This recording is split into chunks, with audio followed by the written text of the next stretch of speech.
Stop, Maddie. I'm telling you. Could you please close your Chromebook and pay attention? That is good.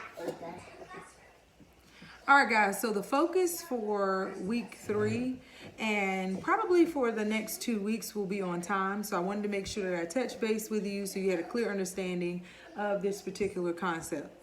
Now, in this particular cluster, the focus is on telling time to the nearest minute, as well as solving problems with time. So I'll be using my daughters during this session just to help out with teaching a lesson. So if you hear noises in the background or voices, it's going to be them, okay? All right, so first things first, when you are telling time, you want to consider the 2 hands. So I have like this, this tag up there for the amount. I was trying to use this for the kids to purchase items around the classroom. So if you see that $2, that's why that's there. But anyway, so when you're telling time, you want to consider the 2 hands that will be used to help you to tell time. But first and foremost, we're going to deal with the tools that we use to tell time. What would we call this, girls? Do you know exactly? A clock. It's a clock, but what kind of clock? A time-telling clock. They said a time-telling clock, but it's actually called an analog clock. Everybody say analog clock. Analog clock. This is an analog clock. So with this clock, you're going to have to do a little bit more work to help you to tell time. Now, the alternative tool is the digital clock, which tells you the exact time. You don't have to do any work. So where will we find a digital clock, girls? Say in the house. No, where in the house will we find a digital clock? On the oven. On the oven, yes. There's a digital clock on the oven. And if you have a computer on your On the computer, it's on your computer. How about on yours? On your phone, on the TV. Very good. So you see a lot of digital clocks, but this is an analog clock. You find these typically on your watches or hung up in the classroom or locations in the office. You will need time all throughout the course of the day to keep you on track. So time is very important. But let's get into it, all right? So you're going to need 2 things when considering time. Pay attention, Maddie. Waiting for Gracie to move along. Now, you're going to need, baby, I need you to go over there. Because it's going to make too much noise. I'm sorry about the noise. All right, so you're going to need the 2 hands when telling time. You're going to need the hour hand and you're going to need the minute hand. Can one of you point to the hour hand for me? Yes, the red one is the hour hand. That is going to be the short hand. That will tell you time to an hour. And what do you count by when you're counting by an hour? 5. Gracie, Gracie, I need you to go over there, honey. Go back to where you were. Baby, we can't hear. 5. All right, so when we're counting by the hour, we're going to count by what? 5. You count by the hour? 5. No. No. Not necessarily. That's a good thought. However, you're going to count by 1. So whenever you're counting using the hour hand, you're going to count by 1. So whatever this is pointing to, that will be the hour that you say. So let's say I put it on this number. It's going to be what? 11 o'clock. 11 o'clock. Now, in order with this clock, I love how it's created because the minute hand and the hour hand work together to tell time. So I cannot move my hour hand, if you notice, without moving my minute hand. I tried to move my hour, it's not going anywhere.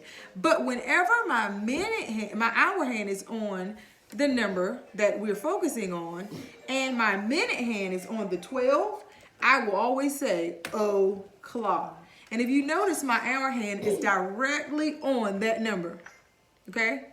So whenever my minute hand is on the 12, my hour hand will be directly on the appropriate number to say that exact hour, okay? Now, but when I move my minute hand, my hour hand also starts to move. Do we see that? Yes. It also starts to move because my minute hand and my hour hand work together to tell time. So notice how my hour hand is starting to move? So let's say I get here. Yep. I am I'm halfway on this clock. Do we see that? I'm halfway on the clock. And in my hour hand, you see that as well. I'm halfway between both of these hour hands. So that's our hour. Now when we get to the minute hand, I'm sorry about Grace. But when we get to the minute hand, we're going to count by 5s. Gracie, could you please go over there? Because that noise is distracting the lesson, honey. Go over there with your sister. All right, so just try to disregard her. All right, so we got the hour hand, right? The second step is to consider, girls, the minute hand. The minute hand is the blue hand. It is the longer hand. When you were trying to figure out time with the minutes, you're going to count by fives. So as I move to the next number, I'm going to count by fives. And do you see the multiples here around the clock? Your clock may not have that, but you're going to count by five. So right now, let's say we're at 11 o'clock. Pay attention, girls. We're at 11 o'clock. As I move to that next number, I'm going to count by five. So I'm at 11 what? 11:05. 11:02. Not 11:02. 11:10. 11:10. 11:15. 11:20. 11:25. Now stop right there. Now let's say I get past, I'm not exactly on these larger numbers. If I get between there, I need to add 1 to each slot, each dot. So I'm at 11:25, right? Yes. Yeah, I'm at 11:25. But as I go past this actual 5, I'm going to start saying 11:26, 27, 28, 29. When I get back to the larger number, I'll be back at a multiple of 5. Okay? So that's how you're going to tell time. The hour hand, shorthand, count by ones. Minute hand is going to be the longer hand. When it goes past that 12, I'm going to count by what, girls? 1. Excuse me?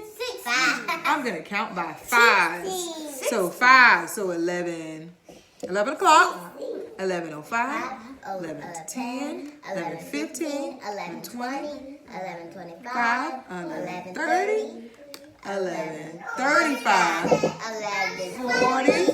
11:40, 11:45, 11:50, 11:55.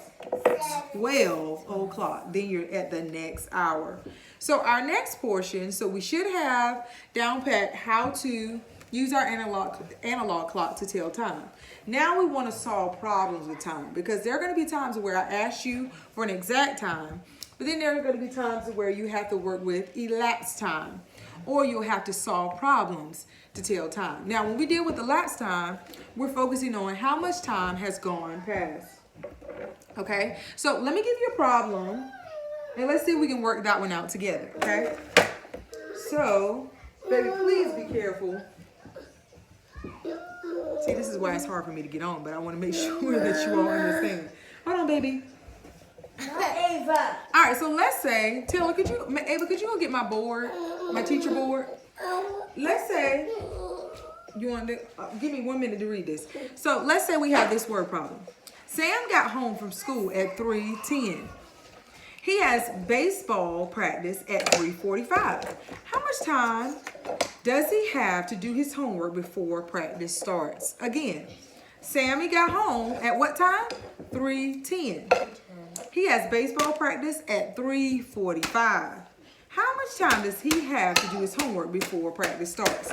So I'm going to take down some notes. Sammy got home from school at what time did we say? 3:10. He got home at 3.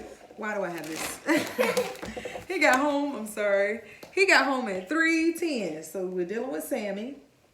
So I'm going to just put Sam. Got home at 3:10, right? Now, this is our digital time, okay? On this side of the semicolon, we have the hour. And on this side, we have our minute. And I said semicolon. I think this is actually the colon.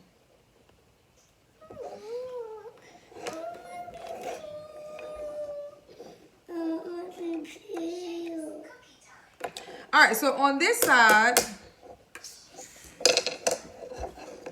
we have our hour, which is 3. And then on this side, we have our minutes, okay? So Sam, he got home at 3:10. And then he had to be at practice by what time? 3:45. So I'm going to put practice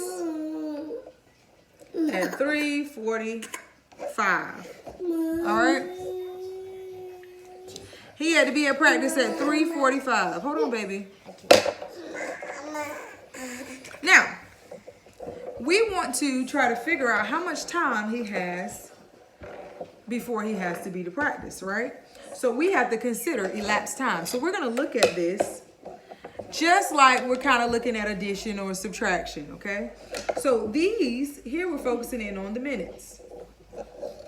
So we went from 10 minutes to 45 minutes, right? So we're basically doing what? We can subtract or we can add. If we're adding, we're going to count on. So I'm going to draw my number line.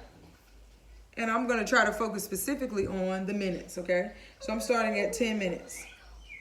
And I'm going to count on until I get to 45 minutes, okay? So what could I add on to 10 minutes that could get me to this 45 minutes? Because we see our hours the same here. 30. Are you going to add 30? Okay, so we can add 30. 10 plus 30 is what? 40. 40. Plus 5. Am I at 45 yet? No, No, I'm almost plus there. 5. So let's do plus 5 more minutes. Now I'm at 45. And it has taken him, it's in my hops, how much time? 35. He actually has 35 minutes.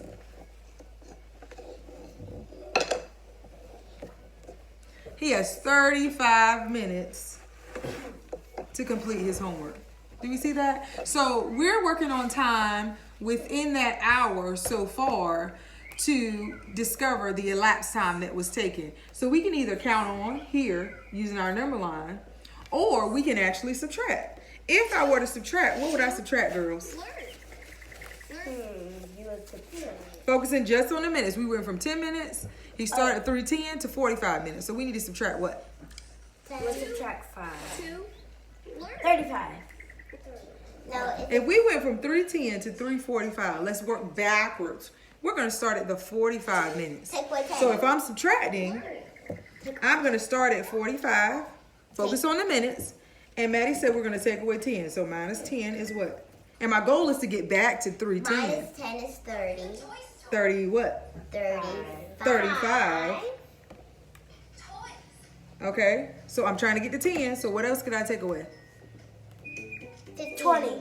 Let's take away 20. It'd be easier if we take away 20.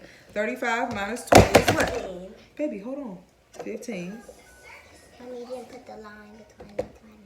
Minus the 20, yes. Now, how much more do I need to subtract? I'm at 15. 5. I need to subtract 5 more till I get to 10. I'm at 10, which is my starting time. I'm there, and it has taken 10, 20. So we have 10 plus 20, which is 30. Then plus 5 more is 35 minutes. So it's confirmed that it took him 35 minutes to complete his homework. I hope that will help with the upcoming weeks and the upcoming lessons that you're going to have on time. First and foremost, telling time, you got to consider the hour hand and the shorthand. Hour hand count by 1s, shorthand count by 5s. And once you get past that shorthand in the middle between those large numbers, you're going to count by 1. Add 1 to each of the multiples of 5. With elapsed time, you're going to focus in on the minutes. So far, we're focusing in on elapsed time within the hour. I'm sorry about the noise, guys. We're going to focus on elapsed time within the hour. So you are going to focus in on the minutes and either count on or count back to figure out how much time has passed. And we'll get to elapsed